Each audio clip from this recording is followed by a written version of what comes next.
This is Facility Science Podcast number 20. I am Jason Doolittle, and today I'm talking about my power loss checklist. And let me sort of clarify what I mean by this. We occasionally lose power at our buildings, normal. Sometimes this is for hours, sometimes for just a few minutes, and sometimes even for less than a second. And people are often alarmed or annoyed by this. And when the power comes back on, it's back to business as usual.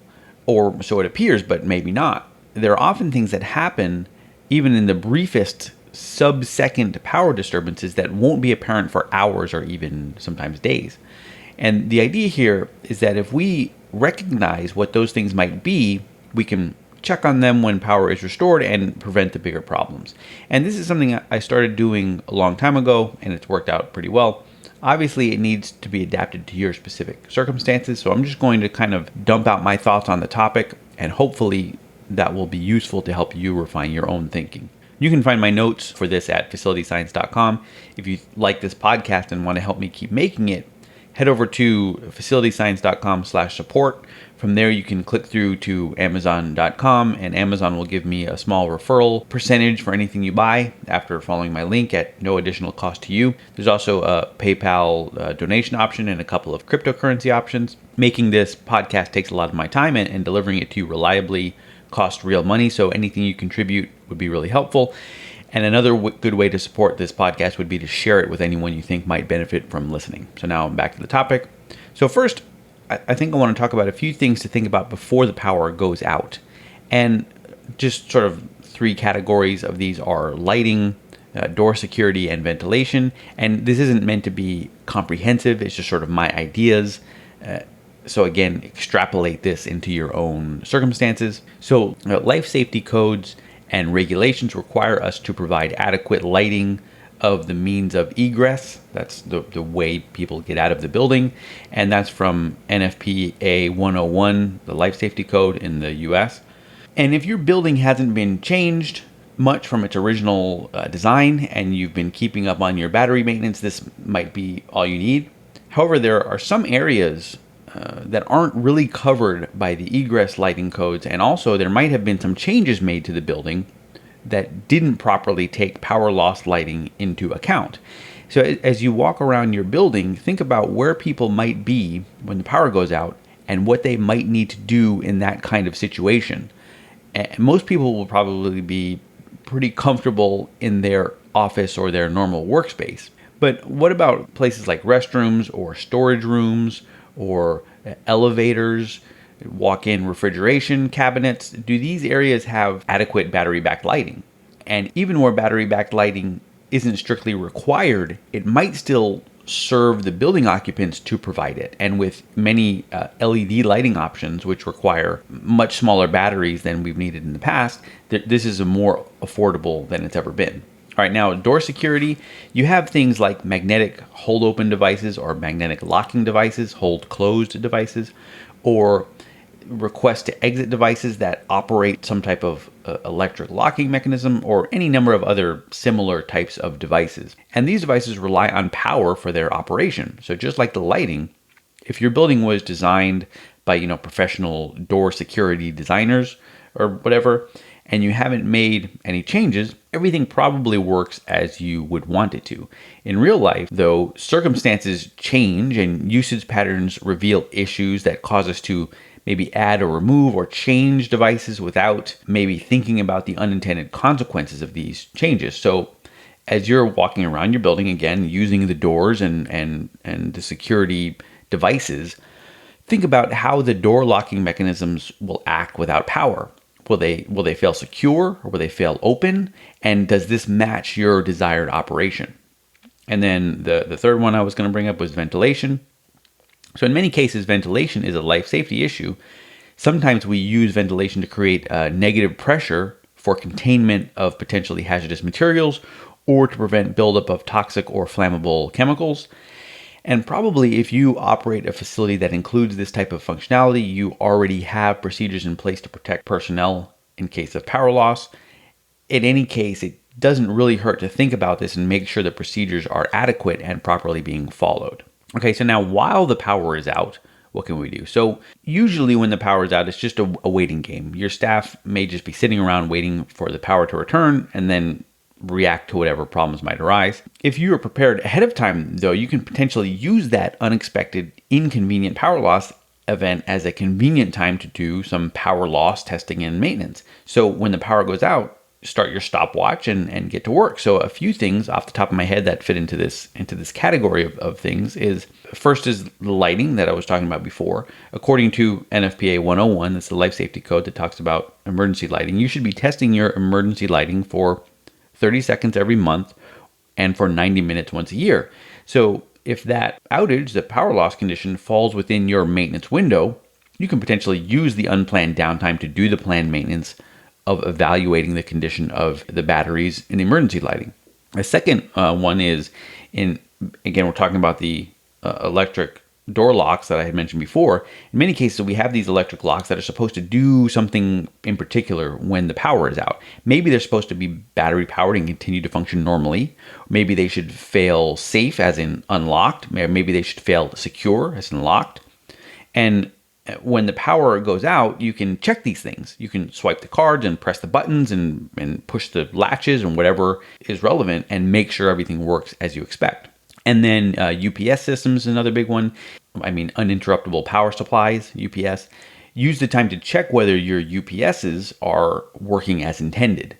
And this saves from having to do a simulated power outage to test proper UPS functionality. Sometimes, we want to test these things, but sometimes simulating the power loss condition can cause problems that you don't really want to have to deal with, especially if the UPS actually fails, the UPS in service. It's hard to test something when it's in service, and if the thing fails the test, well, you've caused bigger problems. But if the power loss isn't simulated, it's real, then there's no extra loss from evaluating the UPS system under the power loss condition, right? If something bad was going to happen, it happened.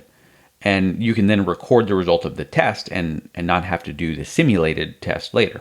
And I know just in general that I have some systems that I just can't take down during normal operation.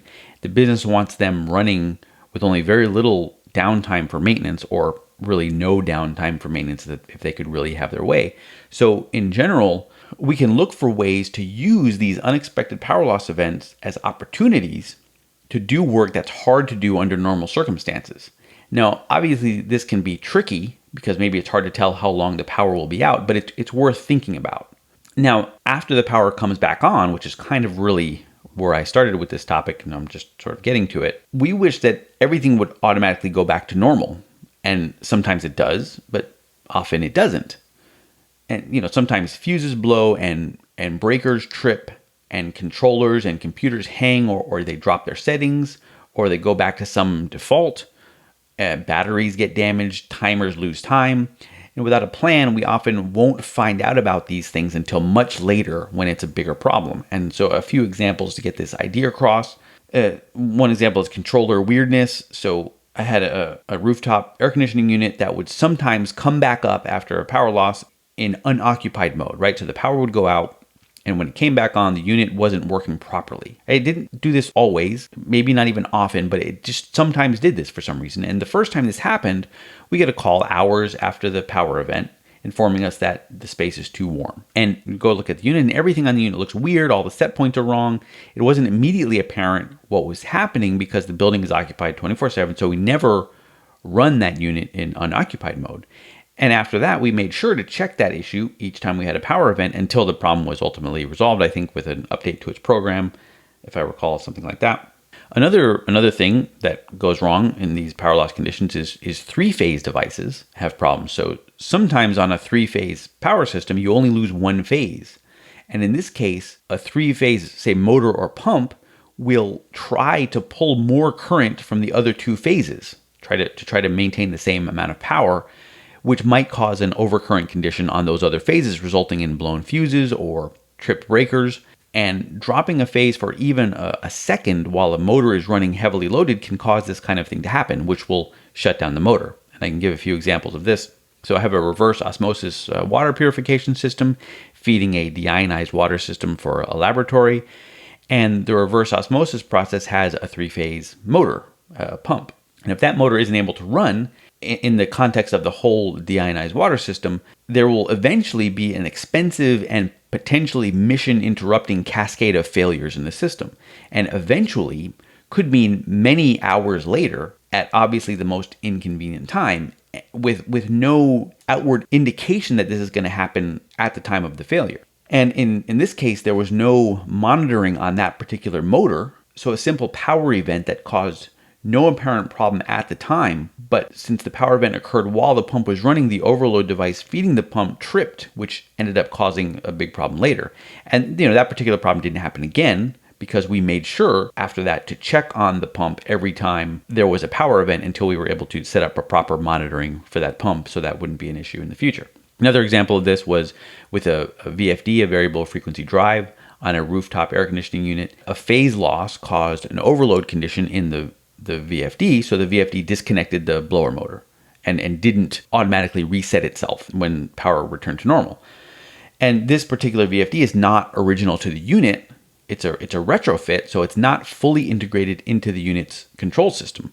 So the unit would just keep running without complaining, even though no air was moving through it because the blower that moved air through the air handler was powered by this VFD. And hours later, of course, we get that call and discover the problem. And then again, we have to add that to the list until that can be ultimately resolved. So pretty much every device running on three-phase power is susceptible to this kind of thing. And so if you think about HVAC devices or water pumps or lift station pumps, make sure to check on them after a power event, basically, is the bottom line here. And then another thing that falls into this category is mechanical timers. So electromechanical timers. Have you ever gotten a call, say an hour after dark, that the lights in the parking lot aren't on yet? And, Nancy or whoever from the call center hurt her knee because she tripped on a speed bump. And this is a safety issue. And why are you so terrible at your job? And then you remember that the power went out for 2 hours this morning and those lights are on an electromechanical timer that only advances when it's powered and is now 2 hours behind, which means the lights are going to come on 2 hours later than they should, and they're going to go off in the morning 2 hours later than they should. And I've gotten that call before, and of course, I could have known that was going to happen if I had thought about it. And now that we have thought about it, and we know, we can prompt ourselves to pay attention to that sort of thing when we lose power and the power comes back on. And so let's talk about implementation of this idea. So the first step, obviously, is to make the lists. Think about what are the things that you should check on when the power's out and when the power comes back on. What things have you had trouble with in the past? And maybe you haven't identified them as being caused by power loss, but if you think about it now, maybe they were. Right? What three-phase devices do you have? What do you have that's designed to run on batteries? What things need power to keep proper time? Let's talk about the lighting timers. And what things might cause big problems sometime later, but nobody will notice any problem in the short term. Make the lists. And another set of lists to make would be what are sort of maintenance items you could do that require sort of power loss testing. We talked about UPSs and emergency lighting and unplanned downtime type of maintenance. What are those lists? Make those lists as well. Then we can create maintenance procedures for evaluating the lists. And when the power goes out, we can create work orders to evaluate the lists, work orders for those maintenance procedures. And for bonus points, we might even want to use the power loss event notification from your building monitoring system as a trigger to automatically create these work orders. And for the maintenance or evaluation items that we're talking about that you can't really do for whatever reason under normal circumstances, or it's hard to find time to do them, you might be able to exploit a power loss event to get done. You can potentially have those also triggered by the power loss event, with completion obviously subject to the circumstances of the actual power event. And finally, for repeat offenders, for things that are always giving these kind of problems that you identify and check on and happens over and over again, what can we do to eliminate the problem? Maybe you can update the controls or optimize monitoring or replace the things with a more robust system. And it's always useful to remember that labor and downtime are generally very expensive, while in comparison, updated controls or monitoring devices might be much cheaper. And so I think that's about all I have to say about this power loss checklist thing for now. You can find my notes for this topic at facilityscience.com, and this is number 20. If you have any questions or comments about this topic or suggestions for other topics you would like to hear about, you can contact me by email at podcast@facilityscience.com or at facilityscience on Twitter.